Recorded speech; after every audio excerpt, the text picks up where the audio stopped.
Let's go. Put them together. Yeah. Come on now.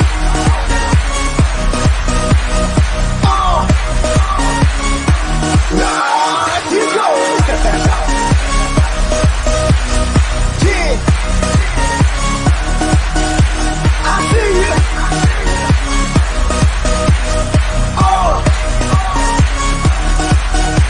Talk to him.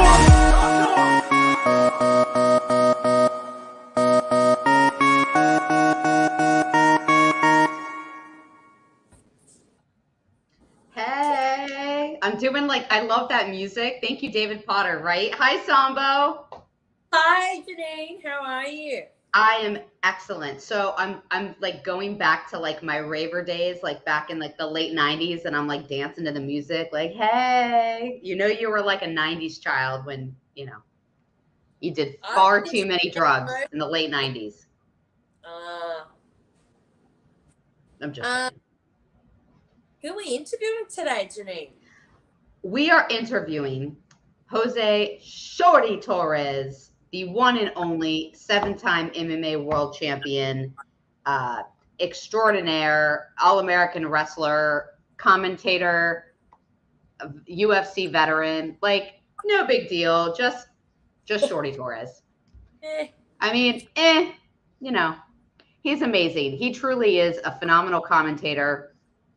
And he is just, when he is on, he is on. It's awesome to watch. So I'm excited. I've interviewed him over the years a few times, and he's really perfected his commentating over the last couple of years. So I look forward to listening to him because he's so entertaining, and his commentary is so dead on, balls accurate. Wow, I could learn some stuff off him today. Yeah. How do you know him? How do I know Shorty? I know Shorty because Shorty commentates for Titan FC, and that's what the fighting organization that is one of my favorites here in South Florida that I go to frequently, monthly, and he commentates for Titan FC. Oh yeah, and I'm doing a live COVID test, Sambo, on the air just for you and David Potter because I feel like death. And it could be nothing. It could just be, a summer cold or whatever. But who knows? I'm just saying. I know nothing. When's the last time you had COVID? I always say that because everyone's had it. Well, I had it 2 weeks ago when we did our last show. Oh, cool. Oh, that's not cool. But I was just tired all the time. So what symptoms do you have, Janine? I'm tired all the time, but I'm not tired to look at Jose Shorty Torres. Look at that specimen of a man. I try my best to be. It's a little man. It's a fun size man, but still, I'm doing my thing. Shorty, Sambo is wicked hot, and she lives in Melbourne, Australia. She's like this sexy Australian vixen. So I'm just saying, I'm not trying to play matchmaker or anything, but I don't know. I do want to state I love Aussies, and I've never been to Australia, so I feel like it's a match made in heaven. Ooh. Oh. I've never been down under, and I really want to go. Oh.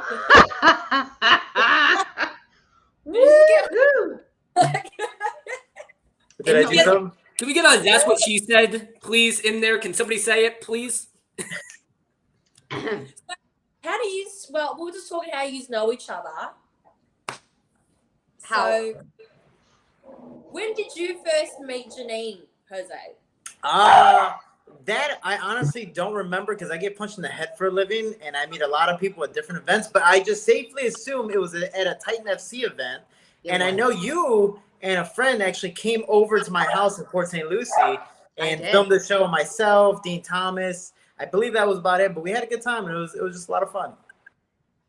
I love Shorty. Shorty, I'm going to brag about you for a quick hot minute, okay? Because I tried to do that with Sambo, but I'm going to brag about you for a little bit, see what you've been up to, and then we can talk about anything that's on your mind. So Cool.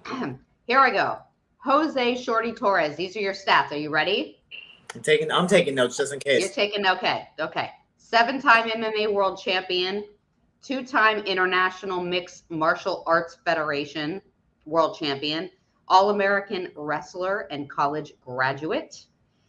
You have your IG is Jose Shorty Torres, Shorty Torres MMA, teamshorty.com for the Team Shorty Foundation, which is awesome. I know you want to talk about that a little bit.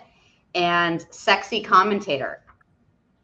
That was kind of, more of the, a biased thing. You never know. Depends on your taste on the day.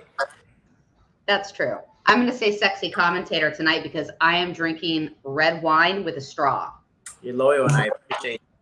I'm telling you. So, Shorty, you have I have seen you, and I was telling Sambo in the last couple of years, your commentating is dead on balls accurate. All I want to do is listen to you because you are so accurate and so funny at the same time. And I can't wait to hear what comes out of your mouth. What can you attribute that to? Well, at least finally somebody's excited for me to speak. But I like to have a good time and I talk about what I see. For me, I've always been so relaxed on the mic and in front of camera. And so for me, it just becomes more and more natural and I get better, especially living with Dean Thomas, seeing what he does on the UFC as a sports analyst. It's like I'm taking notes from him and trying to mimic that, but also create my own little style. And, Titan FC has really grew me to be a successful commentator and have a lot of fun with it. So for me, and especially my mother, she put me in acting classes when I was a little kid. So she's like, we want to put you in front of the stage. You want to get you used to talking in front of thousands of people, which I did as a child. So I just have a lot of fun to that. So technically I put the good blame on my mother, on Dean Thomas, on Lex McMahon and Titan FC, and just everyone give me an opportunity to be in front of the camera. You're really good at it. Do you ever get nervous? I'm always nervous. That's the fun part. I think the biggest thing is when I was a child, I remember when I first auditioned to be, in a casting agency, to be a member, I was so nervous that I had a panic attack. I forgot all my lines, my entire monologue. And then my mom's like, what are you doing? Go back in there, relax. It's not as big as a deal as you're putting it. Cause I do overthink. I'm a general overthinker. I think this, think that, whatever, case scenario. And then you start to realize as you get older, it's who cares? I was like, if I mess up, everyone is actually going to be happy I messed up because they're like, cool, he's human, he's not perfect. And I think I like to make the reference of a speech class. No one ever wanted to take a speech class. Even people who are great at speeches don't want to do speech class because it's just, who wants to do a speech in front of people who honestly don't really care? They're just taking the class for an elective. So when somebody else went up there and, for example, messed up, one, I don't know they messed up unless they stated it or really stuttered. And two, I was kind of happy they messed up because it's cool. At least all I got to do is match that. And if I do better, then awesome. If I mess up, it's okay because that person did it too. So for me, it's just kind of who cares? Let me just roll the punches, go with the flow, and have some fun with it. What do you learn in speech class? Excuse me? What do you learn in speech class? The different types of speeches. It's pretty much, in a sense, reiterating what you would do as writing, essays, whether they're argumentative essays, whether they're trying to do this, trying to do that, storytelling essay, whatever the case may be. But now you're presenting it in front of the class, whether you're doing a presentation on a PowerPoint, whether you're trying to convince, and sell people on something. And, for me, I've always been good at, I think, especially growing up in the hood, you have to be a little salesman to kind of hustle this way, hustle that way, and trying to get yourself out of trouble. And whether you're a good liar or not is trying to figure out different situations to go, cool, I know this avenue. Let's take full opportunity for it. And let's talk about it. In a sense, expose it more and have some fun with it. Awesome. I like this. I'm playing matchmaker at this point. I mean, I just feel the sparks flying. I don't know what it is. David Potter, back me up. I just feel it. Like I don't know. I don't Yeah, know. so I think Shorty Torres is the man. So I don't blame Sambo. I do not blame her whatsoever. Hey man, I'm just trying to be like you. That's all I'm trying to do. I need your swagger, sir. I need to run out your swagger for a weekend, especially when you're commentating. Like if I can be a commentator like you, I won't do half bad. You know what I'm saying? I can tell you this. I feel bad for every commentator next to me because I 100% try my best to stand out in front of everyone. Like, Yeah. I don't care if I am the smallest guy in the room. I'm the one with the biggest energy, and no matter what, you will notice me.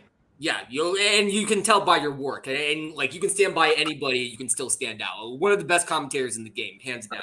Yeah, I try my best. See, thank you. And not too bad of a fighter too. Depends on the day. No way, man. You're the best. you're awesome. The best commentating I've ever seen you do was the last time Titan was in the DR, and that kickboxing match that went on for like forever. The hellhole of a kickboxing match, a 45-minute match that should have lasted at most 20 minutes. And the funny part was, while I'm going and having fun with it, I'm just like, man, this is my last time commentating because I'm having too much fun, making fun of the situation. And I was being true and being honest. And I mean, I didn't receive any slack from the UFC or Lex McMahon about it. But it was just like you had no choice but to make fun of such a bad situation. It was a fucking shit show. Like, why don't you explain to them? Like, literally, I remember that night I had to be on. It was a Sunday night, and I remember because we were doing our Sunday block, so we were all doing our podcast. And right up until the last minute, I'm like, I cannot stop listening to Shorty commentate on this fight in the Dominican Republic. So if you could explain to everyone what happened at this fight, it was unfreaking real. So the hard part is it's an American-based promotion, an English-speaking promotion going to the Dominican Republic, which primarily there they speak Spanish. The promoters and I guess the execs know English, but the only problem is everyone in the back of the truck that are running the cameras, the production, all that stuff speaks Spanish.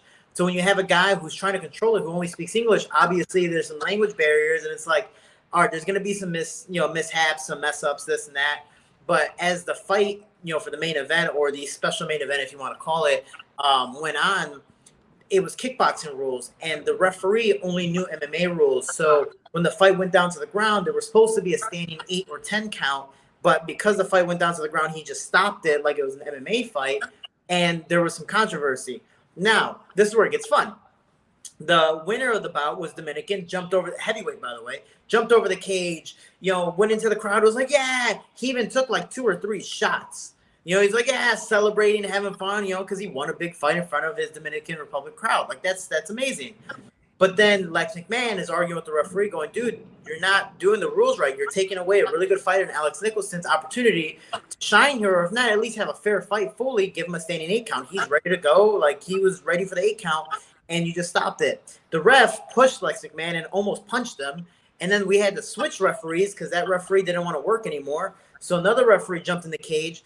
We had to get Sosa back in the winner inside the cage to fight again, but he already took off his gloves. They put on his gloves again. This man already took 2 shots of alcohol, so he gets in there over ecstatic again, a heavyweight who jumped the fence, went into the crowd, was celebrated, took 2 shots, jumped back in, and was like, wait, I got to fight again.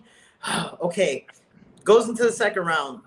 He gets groin shotted by Alex Nicholson again, all by accident. But it's a groin shot, heavyweight kick to the groin.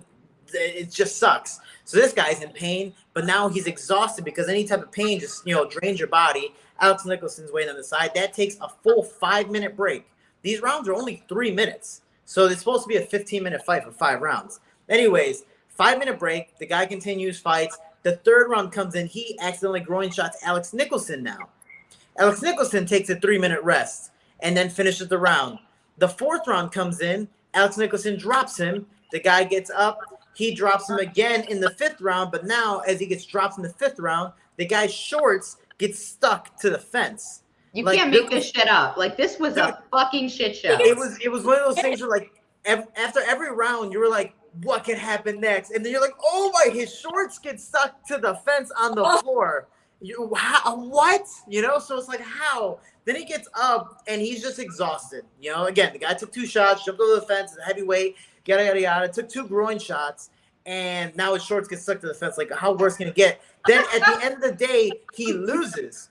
After, again, he celebrated, did all that stuff in the crowd. He loses. Alex Nicholson gets the belt, and then everyone was just so fed up, they just left. Like, no one even wanted to argue, because it's like, this was the biggest mishap in just like combat sports in general. That's it, we're leaving. And they even argued, they just left. So I believe there might be a rematch. I don't know, but in general, they were a bunch of pissed off Dominicans. Like, here's their home turf. They're rooting for their heavyweight, who's this Dominican guy, and they thought he won, and then he didn't. And it was just you couldn't make this up. And your commentating was hilarious. I was just having so much fun with it. I had no choice, because it's like, what could happen next? And then you see, his shorts get stuck to the ground, and you just start laughing, because you're like, you can't make it up, So I can't, as a commentator, sometimes you have to overhype fighters or overhype the scenarios to get the crowd into it, and that's fine. But I also can only BS so much sometimes.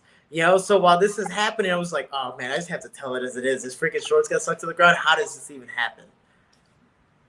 Unbelievable. Like, Sambo, seriously, one of you has to come somewhere. Sambo, I think you should come to the US first. Well, I've got a wedding in Hawaii in November, so I'm going to be bridesmaid. So I'll be around. I'm going to plan on touring while I'm there. Come on down to sunny Florida and come hang out with me and Shorty. Oh, I want to come to California and Florida because it's always warm. I love the heat. Well, right now, definitely, I'm from Chicago, so if you came to Chicago in the winter, you won't like it. But it's a very beautiful city with all the white, the snow, and we get very, very festive. Okay. So, no, awesome. Shorty, so you were living with Dean Thomas, and now you're living with the almighty Lex McMahon. Mm-hmm. And actually be moving out soon, but yes. You have some great roommates. I'm just saying. Best roommates of all time. So where's your next move? I'm actually going to be moving back home to Chicago. And as you hear this lightning in Florida, or the thunder in Florida, I will actually be moving back to Chicago July 11th because I've been gone from home, immediately moving away from home since I was 18. I'm going to be 30 this year, and which really sucks to say. But it's the fact of kids. Yeah, but the fact is, I've been gone, just traveling so much since I was a little kid. And then now being at 18 years old, went to college, went to my university. Then I just started traveling the country and traveling the world for multiple, months and years. That now I feel like it's time with all the knowledge that I've been able to receive and knowing that I can get the same work at home that I can't here. I might as well go home. I miss my family. I have my own foundation, which I help build even more. And I just do a lot for my community. And, maybe one day, settle down and have kids. And eventually, I want to build a gym in Chicago anyways. I was going to ask you about that. I didn't know you were moving back, so I'm so grateful that I have you on because who's going to commentate for Titan FC? Oh no, I'm still commentating. He is, okay, just making sure. But it was funny. I told Lex, I was like, hey, because I'm leaving. Do I still have a job? He goes, well, you wanted that promotion, right? I was like, yeah. He goes, well, there goes your couple $100 extra for to fly you out. I'm like, damn it. All right, I'll still take it. Well, I'm glad that you'll still be part of Titan FC. So you're moving back to Chicago. What are your plans, Mr. Torres? I plan to find a few gyms to work at, whether it's boxing gyms, MMA, some great places. And in general, I travel overseas for my training camps, whether it's in Bahrain in the Middle East or Dagestan in Russia. And I have a lot of fun with that. So I'm hoping to fight in September when my body's fully healed. Technically I'm cleared to fight, but I still want to do as much rehab as possible. For people who don't know, I needed surgery for my MCL in my right knee. It was a 4-month recovery. Luckily, I ended up recovering in 2.5 months. But, I got things to do, and I can't stand still. So I want to do more with my community. I want to do more with my foundation and just help out while also getting better in my sport. I think that's great. Samba, do you have any fun questions for Shorty? Shorty's like the whole package. He's got charisma. He's got goals. He likes to keep busy, and he's a fighter. I've heard through the grapevine that he does have a nice package. I'm just saying that's the word on the street. The crazy thing is word on the street. I'm not going to deny it. I'm pretty humble. I'm not going to deny it. Who told you that, Janine? I've heard from other dudes, other fighters, that Shorty Torres's package is fucking huge. I was like, now I'm wondering what dudes, because it's like, man, you're really paying attention. I was really hoping you'd be like, yeah, some women told me, and it's like, oh, some dudes. Oh, No, right. no, no. Listen, when another dude says that another dude has a big package, then you're like, this dude's fucking. That's real. Yeah. Yeah. Yeah, if another guy brags about some dude's package, it's something real. I'm just saying. So, Shorty, you're going back home. You're going to work at some gyms. Now, your following on Instagram is like ridiculous. You have over 30,000 followers on Instagram. What is your success and your like social media, I guess, best practices so we can all follow in your footsteps? So a few things. I am disappointed because I believe I should have more, because I do a lot to try to my best to entertain people, but algorithms mess me up. But the fact is I do a few things, but the main thing is I keep it as real as possible. I don't show because I have a blue check mark that my life is perfect and I have an amazing car, an amazing life, an amazing this, and amazing that. Like, sure, I have some, characteristics of that, and that's awesome, but I also show the depressing side, the sad side. I'm real as possible. I'll cry on camera. I'll do this, I'll do that. And I've been through some hard times in my life to where I don't want other people to face that. So even on my stories or even my regular posts, I'll put out motivational videos or I'll put out mental health videos that can help people better relate to whatever problems they're going through, whether it's stuff I've gone through now or going through now, I've gone through before, stuff I see people and hear people going through currently, or just in general, things that they might face in the future. And, hopefully it helps them not just relate to them and go like, man, he's going through it too. Like, he's a normal person, or just in general, teach them of like, this is how you might be able to get through it. So for me, my thing is I'm real as possible. It's never 100% happy, a blue check mark, you're the social media guy. No, I'm as real as possible. I think that's the biggest thing. I think that's also why my following is lower than I would like, because I'm not this, the best perfect guy in the world. Again, social media this, social media that. I want to be as real as possible, and I'll take what I can get. If people enjoy my work, then they enjoy it. If they don't, then they don't follow me for a reason anyways. You hit on something. Mental health is obviously a huge issue in this country right now for a variety of reasons. And when it comes to mental health and being a fighter, what does that mean for you? Like, what struggles have you had openly about that, and what can you suggest for people that are going through that? Because I mean, when you're a fighter, you're getting knocked in the head. I mean, it's not bad enough that you're struggling with different things, but you're literally getting hit in the head at the same time. So does that affect anything? I believe anyone, not just in sports or even a fighter, but just committed to anything, you're gonna have to make some equal sacrifices. So for all the fame you're getting, for all the success you get, there's a lot of hard work behind the scenes that you have to put in. But because of all that hard work, you're sacrificing time, not just for yourself, but with quality time people, whether it's trying to build a relationship, time with your family, your loved ones before they possibly go, even just quality time with people in general, try to live a regular social life.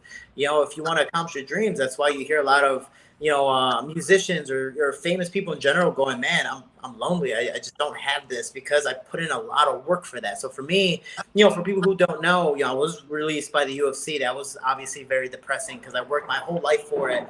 I lost my engagement, which I was engaged with somebody for 7 years. That's a lot of time that you don't get back. And now I'm really focused on my sport. And then the last thing is my father passed away. He was one of my best friends, but if I didn't have the sport, I could have spent so much more time with them. So again, there's that give and take. Did I make them proud? Yes. But did I sacrifice a lot of time? For sure. So with me now going through all of that, again, all those things for singly, just for anyone, man, people don't even want to live anymore. It's a depressing thing, So for me, and I've had my moments, I got to keep on pushing through. I was never taught to give up. I was never taught to step back. You look at my fighting style, I'm always taught to walk forward and take whatever barrage I can take and just keep on pushing back. And that's the way I live my life. So for me, that's why I put the health videos out and do all these things. But again, fighting, you get beat up. I don't feel 30. I feel 40. And I've been doing sports since I was 4 years old. So Thanks, Shorty. I'm turning 40 next week. I really appreciate it. But you understand the pain that I'm trying to talk about. It's like, man, my back hurts, this hurts, that hurts. And I look at it now, it's like I'm going through. Thanks, Shorty. Thanks. No, I'm You're just welcome. Take another sip. Take another sip. I might look better after that. It's the process of you go through all this pain and struggle. You hope it's for something. I might not make the ultimate goal at the end, but as long as this journey is phenomenal, because this life is short, just like me, I got to enjoy while I still can. And maybe I might end up in a different direction. It might be better off for me. I possibly might, be the father I wanted my father to be. Maybe I might get a better career than I expect in the UFC, which I do with Brave Combat Federation. And I might find a better relationship later on in the future. So again, it's all a process, and I got to be open to it. You're moving back home. I can't believe it. I had no idea. So nobody did. So this is actually my announcement. So haha. Wow. I don't know who else knew, but I feel honored that you're telling me. I mean, I had no idea. I always just assumed that because I've seen you at every single Titan fight in the last 2 years. So for me, you've become like a fixture at Titan, and I look forward to seeing you. I mean, I'm still definitely going to be in Florida when I come back for Titan or the DR and stuff like that. But the fact is, I've been usually, I feel I hate being stagnant. I feel like I'm always content if that's the case. After so long, I feel that I've already took advantage of all the situations I can when it comes to my career. And after so long, it's like there's no, increase. It's more of like that super slow, gradual increase. And I don't like that. I want, a lot of success very, very fast. And yes, that's everyone. But the fact is, I know when I move, everything's brand new. It's this and that. The only thing is now I'm moving back to an original spot, but with just a fresh start. And you'll see your family and friends. I mean, I can't even imagine I'm born and raised in this area, so I can't imagine what it's like to live my life away from family and friends. That had to have been hard for you. I've been away for 12, 13 years. So for me, it's the fact of, my father passed away, and obviously my mom and father were together when he passed. And then that was 2.5 years ago. And my grandmother, she's going to be 94 in July if she makes it that far. She's in hospice right now. So it's like for me, both my brother and I have moved back into the house. And it's like, let me just spend time with my mother, one for her. And then two, it's, you start to realize people come and go like that, especially my father, just dying of a heart attack. It's like, ooh, I just talked to you that morning. So it's trying to enjoy the people while you can, while you have them. It's just like COVID. Moments, people, opportunities come and go. You never know what's going to happen. So let's enjoy them now, and let's worry about tomorrow when that comes. So let's do everything we can to live our life fullest. And if tomorrow happens, awesome. We'll worry about it when it comes. And if it doesn't, at least we can say we gave it our all today. That's so true. I'm definitely giving it my all with this glass of wine. I got to tell you. I wish I could join you. Well, my other half just got me this. Look, you're so motivated to do things in life. Is it because both of your parents passed away that you feel like you got to do so much because life's so short? I wouldn't say, my mother is still alive. My grandmother's passing away. She's in hospice. But the fact is, I started to realize, especially when I started to do this sport, that I never did it for me. I just ended up being a very good fighter, and it paid well. But the more I pushed through and succeeded, the more people got motivated, especially in my neighborhood. And I looked at it, and this is why I started my foundation to help people. It's like my father and brother were phenomenal athletes, and I think easily much more skilled than I was at my age. It's just they never had the opportunity to accomplish their goals, especially with the surroundings of the neighborhood, the gang life, the drug violence. So with me having the opportunity, it's like I look at myself as the average Joe. If I could do it, why couldn't they? And they could have been phenomenal. So if I can lead a path for other kids growing up, or even other adults my age, why not? So let me give the blueprint and see where it goes. I mean, there's a UFC fighter now named Muhammad Mokaev, who's 21 in the UFC. He literally followed my exact blueprint when it came to the amateur game, and he's one of the most popular fighters in the UFC right now, and he only had one fight. And it's like, dude, that is awesome, and you're going to surpass me. You're 21. Like, you're not at my skill level yet, but give it 2-3 years. You might be right there at 23 while I'm 32. And by the time my career is over, you're going to be dominating people at my competition level, So it's the fact that things just keep on going. So if I can help improve the generation to come, that's awesome. But I know, people help me, my brother, my father, my mother. Then let me keep on pushing forward. Let me keep on, paying it forward. And that's what my foundation does as well.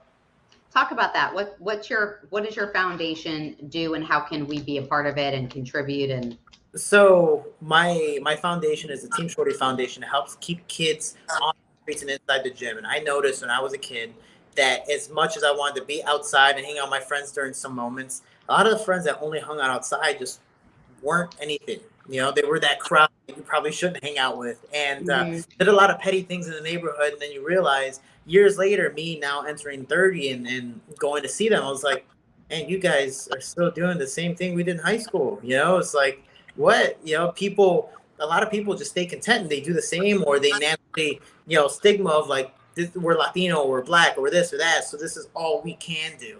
You know, this is where we started, this is where we finished. Like, no, man, you can do more. And, you know, my family motivated me enough to do that. But I had the opportunity. A lot of kids, just like my father and brother, didn't have the opportunity. So if I'm able to give back and go here, I'm able to pay for the gym for, you know, so many months for you to go, then cool, I'm going to do that. And I sponsor kids, teens, and young adults. So it doesn't just go to just kids. It goes to, I sponsor professional MMA athletes that are now in Combate Global or whatever. But I don't sponsor good athletes. I sponsor good people. So when I see, for example, athletes in the gym that do nothing but give back and help without looking for anything in return financially, yeah, man. I don't know if you ever seen that movie Pay It Forward, but that's pretty much what I'm doing. Where it's like, here, I'm helping you. Why? Because you're a good person. You're a genuine person, and you want to help. You're not, oh, I'm 30, no, this, that. Oh, it's like, cool, but you could be, you know, a jerk. You know, then what's the point of helping you? You know, if people are going to give you money anyways, what's the point of helping you? You're just going to take my money and not for good. You've been doing good. Here's a reward. It's like a gold star when you're a kid. Here's a reward. Hopefully that keeps you motivated to keep on doing more like that. So been able to do food drives, toy drives, keep kids in gyms, sponsor professional athletes, give them a second chance to their career, give athletes in general, especially fighting's a poor man's sport, giving young adults a second chance at life possibly. You know, so fighting's a poor man's sport. We're trying to do our thing, and I made it out of my neighborhood. Hopefully other people can do the same.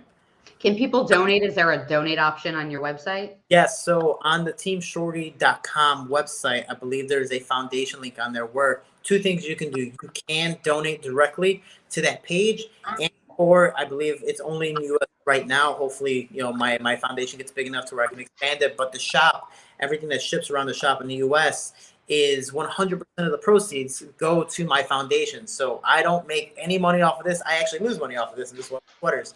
But once stuff is made and it's gone in that size, I'm never making it again. So please, you know, please get stuff while they last. And any little shirt, $20 goes to $20 to possibly some kid trying to, get fed in the sport in MMA or whatever. And it's not just to learn how to fight, learn how to defend yourself, and also be around positive people. I would have never been pushed out of my neighborhood in a positive way if I didn't have the people in the gym, father figures that I needed at the time, you know, motivating me to do better things. You know, my father and brother were great, but they weren't the best role models. So the people in the gym were the positive people I needed, and I think that was the opportunity. Not how good I was, but these people telling me how good I can be, and me trying to do that. What do you think, Sambo? Like, I love that. Like, because I started the fight game late, and if it wasn't for my hard work and someone noticing and giving me that sponsorship to keep on going, then I don't think I'd be where I'm at today doing podcasts with you guys. Like, yeah, and I like that. I like what you're doing, Jose. Thank you. It's like a quick start to a business. You know, it's like people trying to, in the GoFundMe and help me get a quick start for my business. If it wasn't for that help, the business would have never flourished in any sort of way, So it's the same thing. I'm not trying to invest in these people to go like, hey, I want something in return. Hey, if you give me something in return, awesome. I appreciate you. Thank you. But you don't have to. It's more the fact of whatever you were going to give me, give it to other people. That's why I'm giving my money away. I'm not planning on being buried on my money. I'm planning on doing what I can with it while I can. And if it works out, it works out. I've sponsored some bad athletes before, but that's also a learning experience by me. So it's just it's a learning opportunity for me. But maybe one day my foundation will be just as good as or as big as the Good Fight for Dustin Poirier or the team Manny Pacquiao Foundation for Manny Pacquiao. So I have a question for you. Okay, ready? Are you ready for this? Okay, so you have about a month left in Florida. Mm-hmm. My question is, what or who are you going to do in your last month that you are in Florida? I like how you say who are you going to do? I'm going to do as many people as possible before I leave. I'm going to come back 9 months later and have like 10 kids. No, I I don't know. I'm definitely, it's a bittersweet moment because I've made a family here. You know, Lexic Man's daughters are like my little sisters, you know, which I still haven't told them the bad, good news. I don't know. Again, the bittersweet news. So I'm like, oh, it's going to be great. But it's the fact of I'm just trying to see as many good people as possible that really help me get to this point in my life. And, you know, it's a learning experience. So I'm going to be back. Have like a party, like a going away shorty, like. I don't know. I mean, I mean- maybe I'll talk to Lex if he's nice enough, but he doesn't like me that much. But it's the fact of, you know, I just want to, you know, say proper goodbyes to people because my goodbyes, and I tell people every day, because again, through those 3 big circumstances I dealt with my life, and I'm never going to say, or I'm not saying that I was ever going to do it, but it's the fact of, man, there was times I just didn't want to live anymore. And there was a point where I was kind of not, I guess atoning for my sins, but having like a final atonement with people where I was like, hey, let's just like have a good time. They're like, why are you acting like this? I'm like, let's have a good time because if I'm not here tomorrow, we can at least remember this moment. So for me, when I say goodbye to people, whether they're in Florida, Chicago, or whatever, I say goodbye to people like it's the last time I'm going to see you. So 1, it's memorable, and 2, it's like, you know how much I appreciate you if I even spent my time with you. So that's all I'm doing is trying to say proper goodbyes to people and help as many before I go. Well, the proper goodbye to Samba would be flying to Australia and going to Melbourne. I'm Saying goodbye to Samba. always wanted to go. I've always wanted to go. Like, I'm telling you, I will probably marry an Aussie because let me rephrase that. I will probably get an ex-wife as an Aussie one day because the accent is just beautiful. The funny part about that was I didn't know because, you know, everyone's like, oh, I love the British accent. I love this accent, that accent. The funny thing was I didn't know I loved the Aussie accent until I heard a guy from New Zealand speak. And I was just like this, watching I him love speak. the Kiwi accent. Oh. And he's just like, dude, are you even listening? I'm like, I love you. I know you're a guy. I'm not gonna touch you. Just speak because it's just so beautiful. And then I would hang out with women who are, you know, Aussies, and I'm just like, this is great. This is the best thing in the world. I don't even care what you talk about. This is great. You could be talking smack, and I'd be happy. It is very enticing. It is. It's New Zealand, Australian, British, South African. Like, take the panties off. I mean, women just love that shit. Well, I don't get I it. don't wear panties, so it's even better. Well, most fighters don't. You know, they just free ball it. Mm-hmm. They free ball it. Do you They free do. ball it, Sambo? No, I don't free ball, but I reckon the guys at my gym need to wear something because I'm always, when I'm wrestling, I'm always touching balls and stuff. Yeah, I'm always touching. I don't know if it's a good thing or a bad thing. Is that a good Not thing? when it's soft, okay? Only when it's hard. So I'm gonna approach this because, like, I literally, Shorty, you and I talked about this like the last time I saw you at the Titan fight on Friday. So, Samba, we were talking about hygiene and we were talking about good hygiene and fighters. And I'm like, have you ever just like fought someone that smelled fucking awful? Like their balls smelled, their armpit, like you got in this position in a submission and you're like, fuck, this guy smells really, really bad. And I am so interested in hygiene because I can't even imagine doing that and wrestling with another girl and like having my head in her pit and being like, she smelled like, I don't know. It's awkward. I'm not going to state her name, but there was one girl from overseas that like I ended up training with in Chicago and then somehow training with down here in Florida. And I was just like, damn, I got to train with her again. People were like, why? I was like, she just smells so bad. And they're like, it's not just me. Like you smell it too. I was like, it's like no one told her. She just smells really bad. So no matter what position, especially in jiu-jitsu, you get that north-south position. You're like, oh, I don't want to be here. And people were like, why are you so sporadic on the mat? Like, be nice. You know, she's a female. I was like, I just can't be down there. I can't be. This is the only time I want to go down under. Like, I can't do this. That's what I'm talking about. They eat. Excuse me? Do you reckon it comes down to what they eat, or is it genes? No, that was. I think honestly that was just her not like washing properly. it was just bad. Like you ever work out and go, that's kind of like I just sweat it a little, so I can just work out one more time and I'll be fine. Like nobody would notice. And then it's also probably the material of the clothes. You ever use clothes and once it gets like sweaty, you're like, what? I know I didn't even sweat that much. It just smells horrible. I feel like she would use the same clothes over and over and over again. Plus her natural hygiene. Gotta wash it every time you finish training. Sorry. We'll see. But there's clothes where like you wash it, like even if you wash it, like it still smells. But there's some clothes that like once it gets wet, it's just that stench of the material, and you're like, what the hell is this? I just felt like all of her clothes were that material. That's like middle school gym class when like you have to shower and like you keep your gym clothes in the locker and there's like a stench of like mold and nastiness. Or even like where she maybe she would change her shorts because they were wet, but she used the same underwear. That You know- is just you know- rude. Into class stinky. Sorry. You know what I'm saying? It's like, hey, I don't have an extra pair of underwear, but I do have an extra pair of shorts, so this is all I could do. And she would do that, and it's just like, I still smell the underwear. Is that the worst smelling person you've ever like? Is that female? Is that worse than any guy that you smelled? You know what? I you know what's weird is like I know how balls smell. I'm a guy, but then like. Well, how would you describe it? Because I think it smells like egg rolls and bleach combined. Bleach. Egg rolls. Egg rolls, like Chinese egg rolls. And Yeah, bleach. but like it like with just vegetables in it or actual meat. I don't know, but Yeah, that's a difference. That makes it different. But I can tell you this: it's like if you left a dead fish out, for like a couple days. It's just bad. And I'm not trying to be stereotypical of like it smells like fish down there. Like it was just bad. Like this is one of those like you went to a fish market type of thing when you walked in. You're just like, but are all these fish good? It doesn't smell good.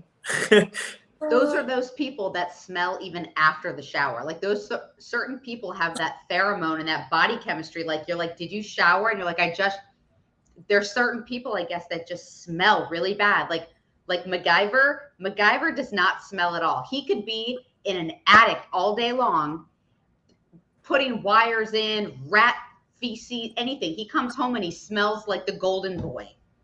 I walk outside after showering and I'm like, fuck, I got to shower again. Like, I don't get it. It's not fair. The only problem, Chemistry. I do sweat naturally a lot. So when I walk out, especially in Florida, because how humid it is, so that's why I wear black all the time. But I have like the armpit stench and then like butt crack sweat and all that stuff. So for me, naturally, even if I don't smell, I feel like I smell myself, if that makes sense. Like over about it, I'm like, oh man, I have to spray. I'm like, I'm doing everything crazy because I probably overdo it, but I'd rather overly smell good than just smell bad by a little bit. That's just me though. I agree. Then have you seen those commercials, you guys? The Lumi commercial. It's like deodorant for all. Have you ever seen that commercial? You have to Google or like YouTube Lumi. And I watch TV, but yeah. They bring it up.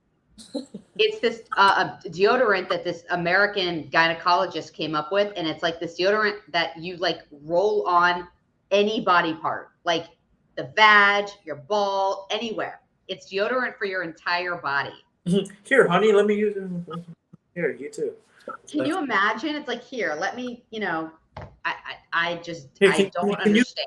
Can you get the back end for me, please? I can't reach that far.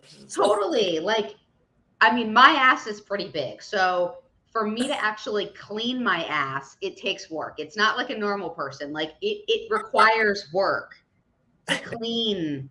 You know what I mean? I just want to say, this is almost kind of like a bragging thing, but I went on a date today with somebody whose ass did not match her body because it was just so ginormous. It was just like, when she walked away to like grab me stuff, I was like, oh my gosh. But like, I'm happy. It's like, I'm looking like, I'm not a very religious person, but I'm like, she's walking away. I was just like, thank you. Was it fake? Was it totally? No, it was real. It was 100% real. Like, it was just one of those things where you're just like, you have no choice but to laugh. You're just like, oh, thank you. Did you touch it? Or Oh, What'd you say? Are you a titty man or an ass man? Oh, I'm an ass guy, 100%. There's only so much to do with titties. Like, I'm not into it. I'm not into it. Okay. There's so much you can do. Like, there is so much you can do with ass, but titties, like, they're Why more. don't you tell us? Tell us. More- I'm drinking wine. Tell us. What can you do with ass? Titties are more of a visual thing. So, like, for me, there's a 2 out of 3, like, physically for men. There's face, titties, ass. Every guy wants 2 out of 3. If you get 3 out of 3, that's awesome, but she's crazy. So you have to figure out the happy medium. I'm fine with no breasts. I'm perfectly fine with no breasts. As long as I have face and ass, I'm good. I can attest to this, and I agree with Shorty. If she has all 3, she's probably gonna fucking murder you. Just Dude, saying.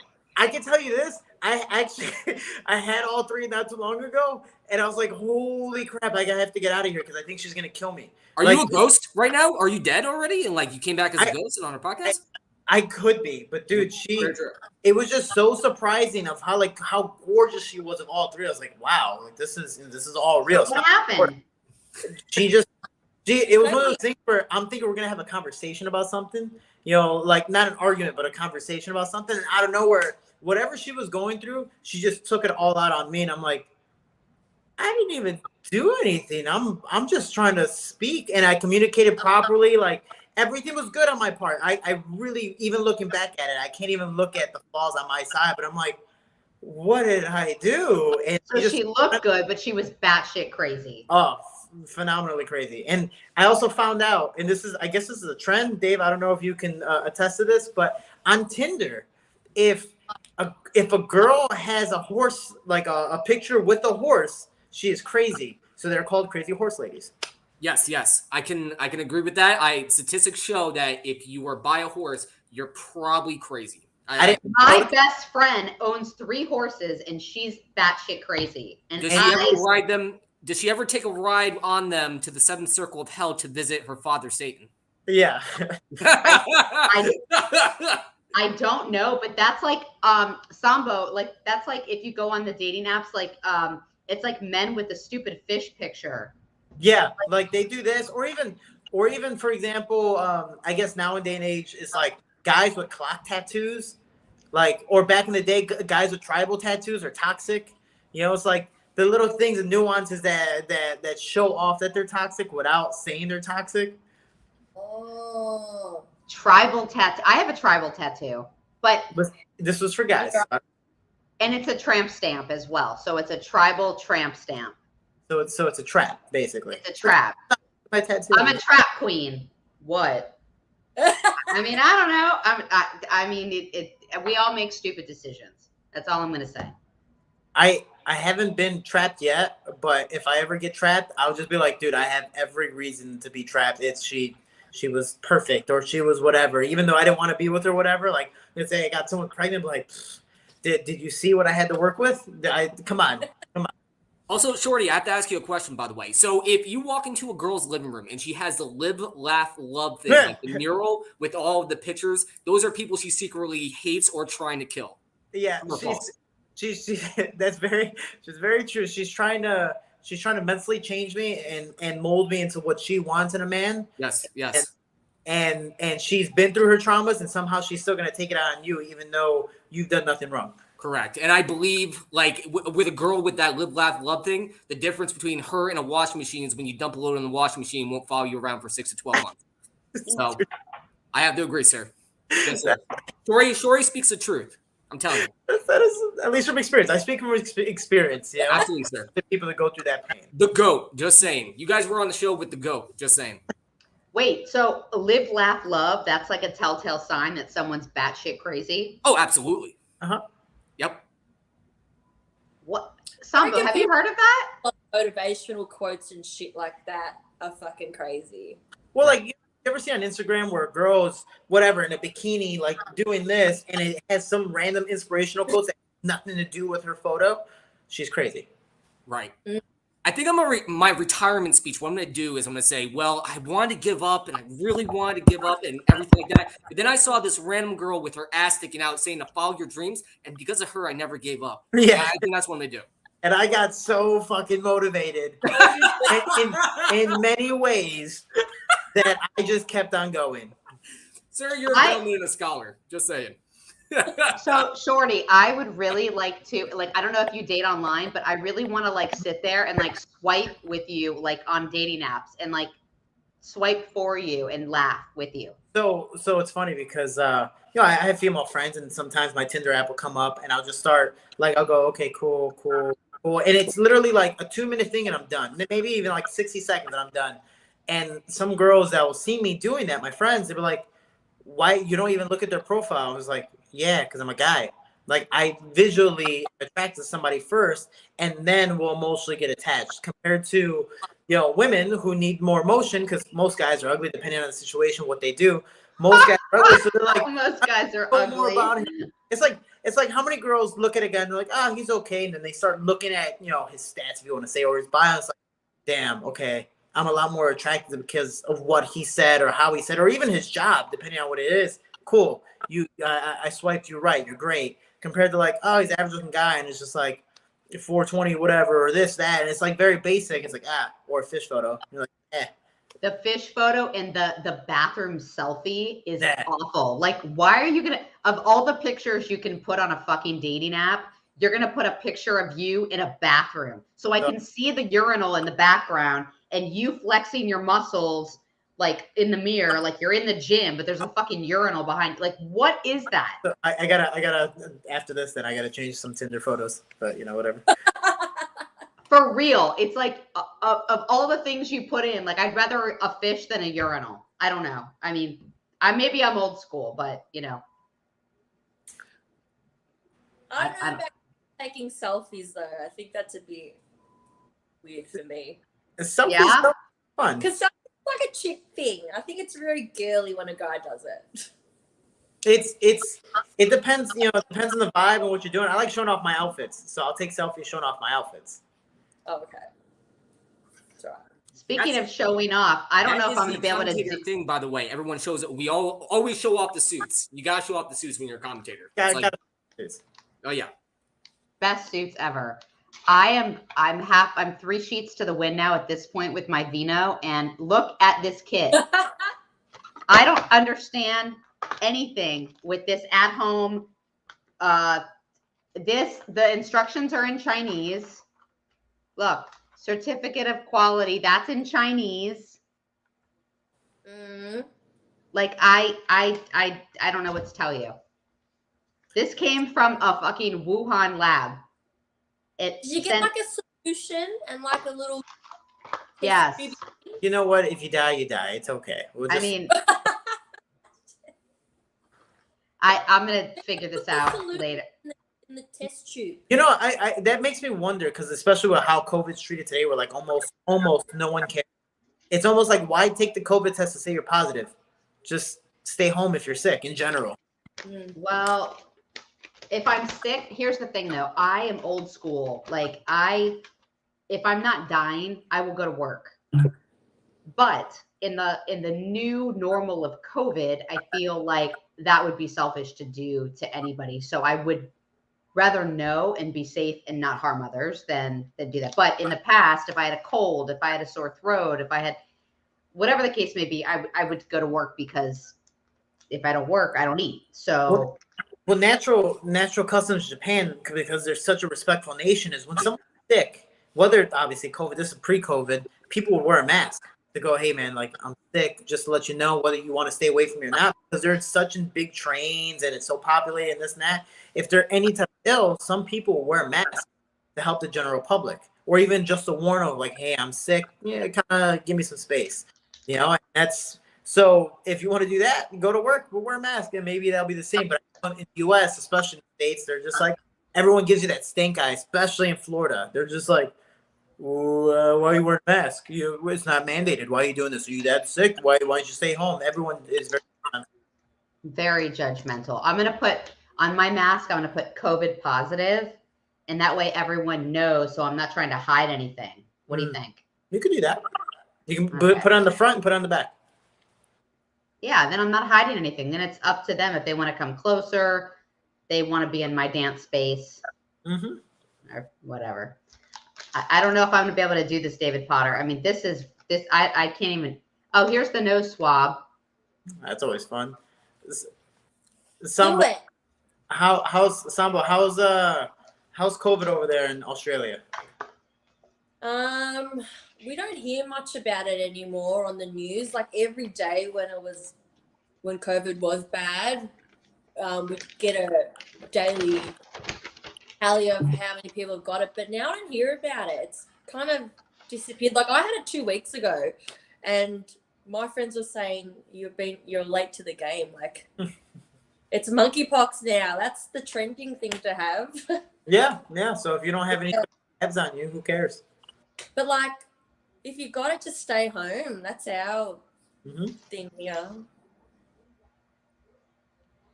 Are you doing it, Janine? I'm gonna wait till the next show because they've got to wrap up. Because we gotta wrap up. I'm gonna wait till the next show and do this bad boy. Me. Have you had COVID yet, Jose? I don't believe so. Luckily, I somehow rarely get sick. It's crazy because before COVID, I used to get sick all the time, and then during COVID, I never got sick once. And I was like, "Oh, sure, I'll knock on wood. I'll take this luck." So for me, but again, I'm a young individual where I'm always training, I'm always athletic. I'm trying to do this, trying to do that, take care of my body, and eat somewhat well. Well, I love you, Shorty. And if you have a going away party, please think of me. And I'm so happy that you came on the show. And if you have any shout outs or places that people can find you on your Instagram, I think I have it. You are at. Yeah, I can shout it out. I got you. Got it. So Instagram, Jose Shorty Torres. And if people want to reach out, I reach out to everyone on my social media. So if I take a couple days, I'm sorry. If I can, I will. If I'm busy, I'm busy. But I'll get back to you when I can. The Team Shorty Foundation, teamshorty.com. 100% of the proceeds on the website go to my foundation to help kids, teens, and young adults inside the gym and off the streets, and just give them a different opportunity at life. Also feeds families for Thanksgiving, does toy drives for Christmas, and does a lot more. Hopefully starting a scholarship for my high school soon too. But I just appreciate all the help, and if women find me on Tinder, please swipe right. Nice. And thank you so much, Sambo, for coming on and co-hosting my beautiful Australian goddess. I love both of you. If you have any shout outs or any last things you want to say, Sambo. Oh, that's so inspirational. I'm so happy I came on the show and met you. And I hope, Janine, you get better, darling, and hopefully you don't have COVID. Hopefully I don't. And now I'm looking forward to having you both slide into your DMs. Each other's DMs. On that note, it's a wrap, David Potter.